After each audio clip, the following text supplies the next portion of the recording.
اور یہ اشرف علی تھانوی کے ملفوظ جمع کیے ہوئے، جلد نمبر ہے 19 اور چھپی ہوئی ہے ادارہ تالیفاتی اشرفیہ پاکستان سے۔ اس کے صفحہ نمبر 95 پر آپ دیکھ سکتے ہیں، یہ عبارت لکھی گئی ہے اشرف علی تھانوی دیوبندی کے استاد یعقوب نانوتوی کے بارے میں۔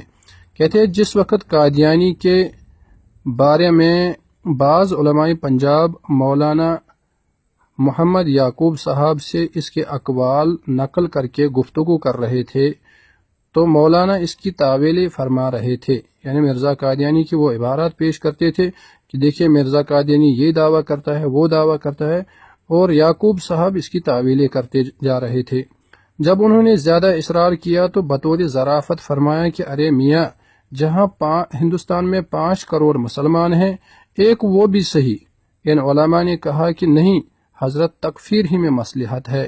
یعنی یہ جو اشرف علی تھانوی صاحب کے استاد یعقوب نانوتوی ہے، یہ کہتے ہیں کہ جیسے 5 کروڑ مسلمان ہیں، وہ بھی ایک مسلمان ہی صحیح، اس کی تکفیر سے انکار کر رہے ہیں۔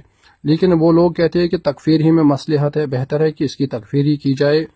اس وقت مولانا کو جوش ہوا، یعنی یعقوب نانوتوی جوش میں آئے، فرمایا جب مسلمان ہی کی تکفیر کرنا ہے تو اچھا تمہاری ہی کیوں نہ کی جائے، جو تم ایک مسلمان کی تکفیر کے در پہ ہو۔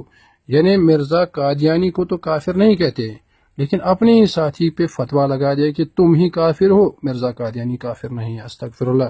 یہ ہے ان کی اصل حقیقت، ختم نبوت کے ڈاکو۔